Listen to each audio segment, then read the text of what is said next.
My name is Virginia Espino, and I'm currently a lecturer at UCLA. I teach for both the Chicano and Chicano Studies Department and the Labor and Workplace Studies Department. I also teach every now and then at East LA Community College for their Social Studies Department.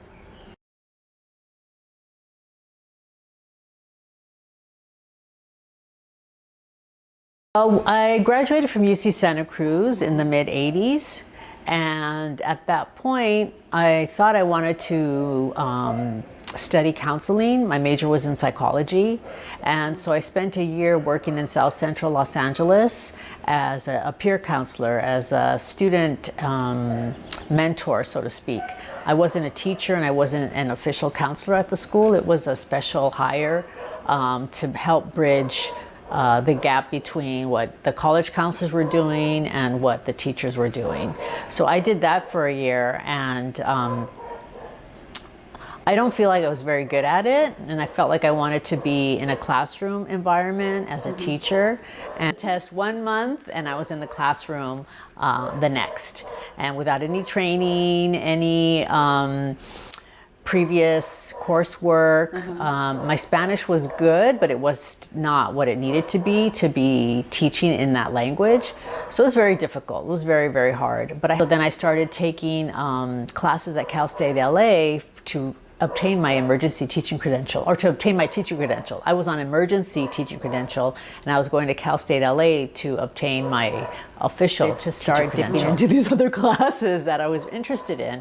One was a history of Mexico, taught by Tim Harding, I believe his name is, a very well-known, well-respected professor, scholar on Mexican history, one of the early scholars on Mexican history, and it was so interesting. And then I started taking classes in women's history. So all these subjects that I was really interested in and that I did want to bring back into my classroom, I started to explore at Cal State LA. So I took a class in women's history with Carol Schroll. I took a class in Chicano Studies with Francisco Valderrama. I was completely fulfilled with all of those subjects I was learning more in depth, and I was bringing those new lessons in history to my class. And I got really excited about social studies, and I thought, well, maybe I'll go back to school and become a history professor, teaching one subject that I know really well and that I'm passionate about. When you're a K through 5 teacher, you have to teach math, science, English, social studies, music, PE, and I just didn't feel like I was superior in all of those areas. So I felt like I was ripping off the students, so to speak. I had passion, commitment. I loved the community I was working in. I had pride in my culture, which was their culture. It was predominantly Latino. I wanted to focus on just one subject, and that's when I decided to leave teaching and go to graduate school. And Professor Carol Schroll helped me navigate that path.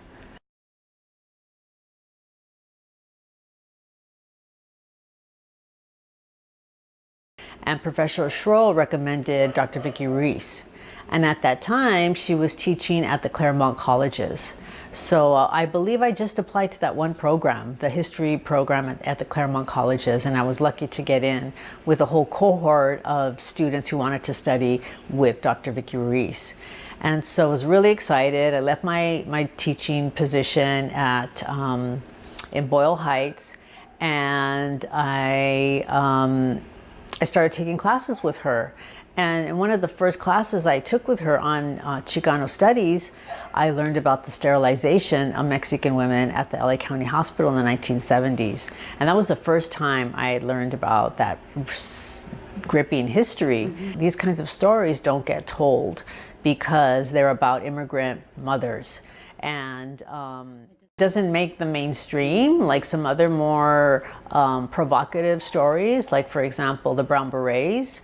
That's a story that students even today want to hear.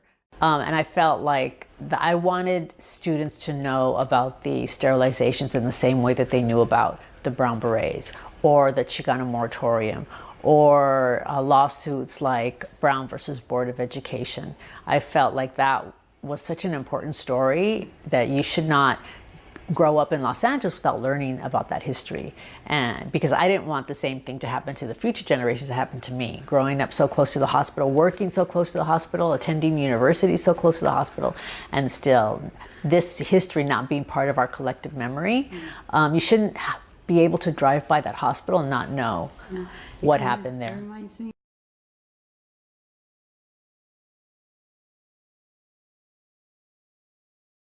I think everybody has to find their own path, and mine was deciding not to attend college after high school. It was working in a factory, it was going to community college, it was majoring in something that I thought I wanted to do but then realizing I wasn't very good at it. So I think that failing, not necessarily, I wouldn't say I was a failure, but I would say that I just didn't find my passion until the actual filmmaking, which I felt like that was something that I really enjoyed participating in. And I also enjoy working in a library. So after I received my PhD, my first job was not teaching. It was not that traditional path of, landing a teaching job and establishing tenure, etc.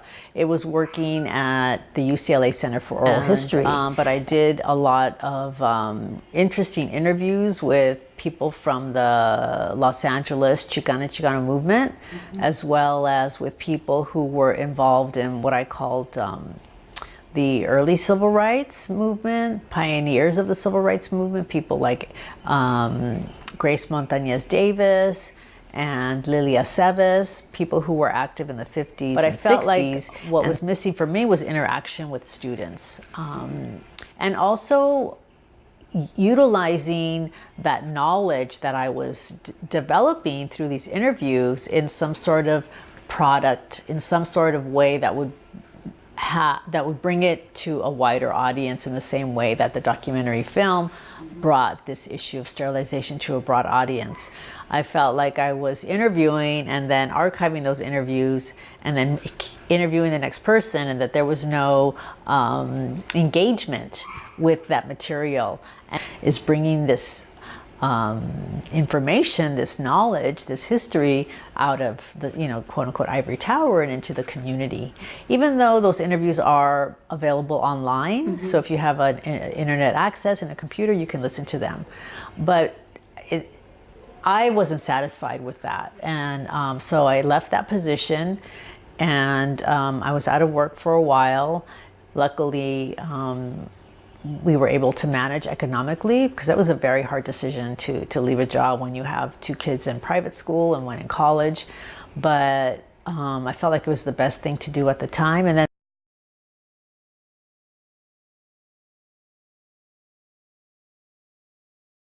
I think the opportunities opened up because of the film. So the film really touched a lot of people, and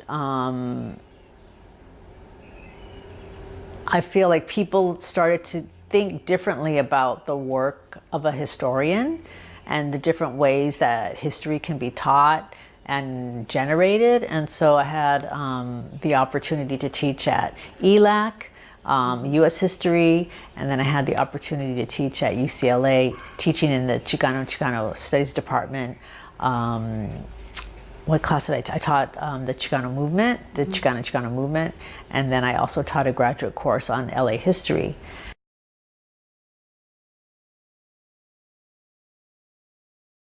Two things that I've given the field of history are, one is the oral histories that I collected, and the other is the film. So working on the film with Renee, was one area where I was able to share my historical knowledge and help create this incredible 1 hour and a half story.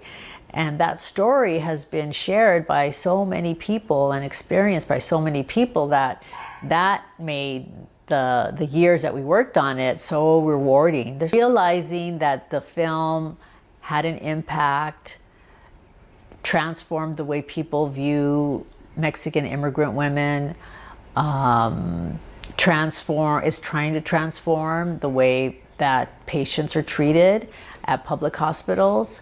I feel so rewarded by having participated in that.